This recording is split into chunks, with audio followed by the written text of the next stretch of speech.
నేడు తెలంగాణ కేబినెట్ సమావేశం జరగనుంది. మధ్యాహ్నం 2 గంటలకు సీఎం రేవంత్ అధ్యక్షతన కేబినెట్ భేటీ కానుంది. 2023 డిసెంబర్ 7 నుంచి ఇప్పటి వరకు 18 సార్లు కేబినెట్ సమావేశాలు జరిగాయి. ఇప్పటి వరకు సుమారు 315 పైచిలుకు అంశాలపై కేబినెట్లో చర్చ జరిగింది. ఇప్పటి వరకు జరిగిన కేబినెట్ నిర్ణయాలు, ఆమోదించిన ఎజెండా అంశాలపై సమీక్ష జరపనున్నారు.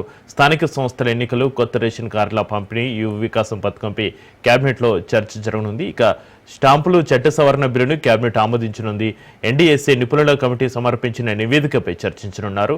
భూముల విలువ సవరణ తదితర అంశాలపై చర్చించే అవకాశం ఉంది.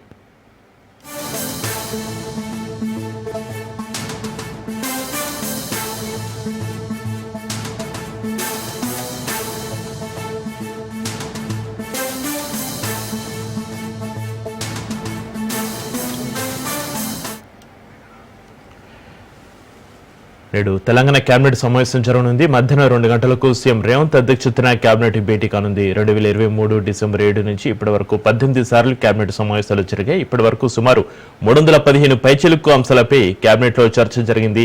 ఇప్పటి వరకు జరిగిన కేబినెట్ నిర్ణయాలు, ఆమోదించిన ఎజెండా అంశాలపై సమీక్ష జరపనున్నారు. స్థానిక సంస్థల ఎన్నికలు, కొత్త రేషన్ కార్డుల పంపిణీ, యువ వికాసం పథకంపై కేబినెట్లో చర్చ జరగనుంది. స్టాంపులు చట్ట సవరణ బిల్లును కేబినెట్ ఆమోదించనుంది. ఎన్డీఎస్ఏ నిపుణుల కమిటీ సమర్పించిన నివేదికపై చర్చించనున్నారు. ఇక భూముల విలువ సవరణ తదితర అంశాలపై చర్చించే అవకాశం ఉంది. ఈ రోజు తెలంగాణ కేబినెట్కు సంబంధించి మరింత సమాచారాన్ని మా ప్రతినిధి రాజు ఫోలేలు అందిస్తారు. రాజు, గంటలకు తెలంగాణ కేబినెట్ సమావేశం జరగబోతోంది. మధ్యాహ్నం 2 గంటలకు సీఎం రేవంత్ రెడ్డి అధ్యక్షతన సచివాలయంలో ఈ సమావేశం జరగబోతోంది. ఇప్పటికే మంత్రులందరికీ కూడా ఈ యొక్క సమాచారాన్ని అందించడం జరిగింది. ప్రధానంగా ఈ కేబినెట్ సమావేశానికి ఒక ప్రత్యేకత ఉంది అని చెప్పి ప్రభుత్వ వర్గాలు చెప్తా ఉన్నాయి. తెలంగాణలో ఏదైతే కాంగ్రెస్ ప్రభుత్వం అధికారంలోకి వచ్చిన తర్వాత 2023 డిసెంబర్ 7 నుంచి ఇప్పటి వరకు 18 సార్లు ఈ సమావేశాలు నిర్వహించడం జరిగింది. ఈ రోజుతో 19వ సమావేశం నిర్వహిస్తా ఉన్నారు.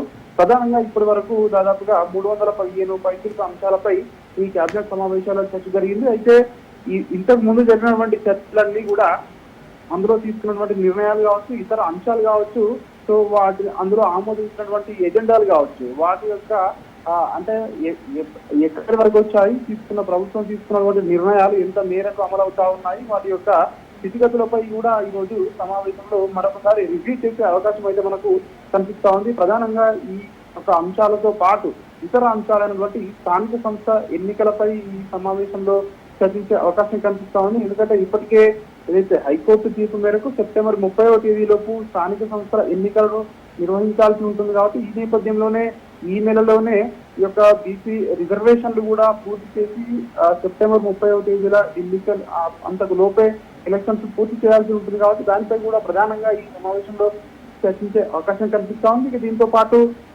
కొత్త రేషన్ కార్డుల పంపిణీ ఈ నెల 14వ తేదీన తిరుమలగిరిలో ఏదైతే ఉమ్మడి నల్లగొండ జిల్లాలో ఈ కార్యక్రమాన్ని ప్రారంభించబోతా ఉన్నారో కొత్త రేషన్ కార్డుల పంపిణీని సీఎం రేవంత్ రెడ్డి చేతుల మీదుగా కూడా ఈ యొక్క పంపిణీ ప్రారంభించబోతా ఉన్నారు. దీనికి సంబంధించి కూడా కొత్త రేషన్ కార్డు ఏ విధంగా ఉండాలి, ప్లాస్టిక్ కార్డులు ఏ విధంగా ఉండాలనే దానిపై కూడా ఈ సమావేశంలో చర్చించే అవకాశం కనిపిస్తా ఉంది. ఇక వీటితో పాటు రాజ్య యువ వికాసం జూన్ 2వ తేదీన ప్రారంభం కావాల్సి ఉన్న ఈ పథకం ఇంకా కూడా ప్రారంభం కాలేదు. దీనికి సంబంధించి ఇప్పటికే బడ్జెట్ లో 5,000 కోట్ల రూపాయలను రాష్ట్ర ప్రభుత్వం కేటాయించడం జరిగింది.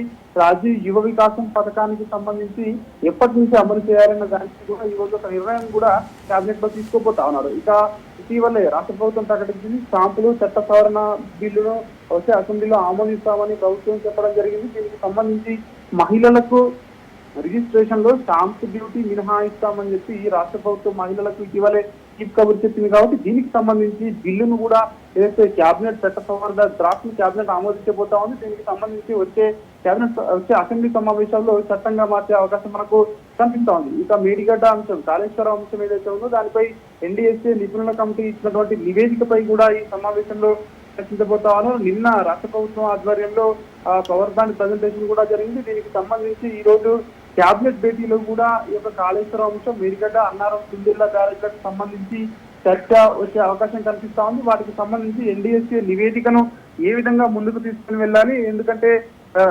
శాశ్వత ప్రాతిపదికన ఈ యొక్క బరాజులకు ఏ విధంగా మరమ్మతులు చేయాలి, అదేవిధంగా దీని యొక్క తదితర అంశాలన్నింటిపై కూడా ఈ రోజు చర్చించే అవకాశం కనిపిస్తా ఉంది. ఇక భూముల విలువ సవరణ, తెలంగాణలో భూముల విలువ పెంచే అవకాశం, అదేవిధంగా గోశాలలు నిర్మించాలని చెప్పేసి ఇప్పటికే రాష్ట్ర ప్రభుత్వానికి పెద్ద ఎత్తున డిమాండ్లు వస్తా ఉన్నాయి.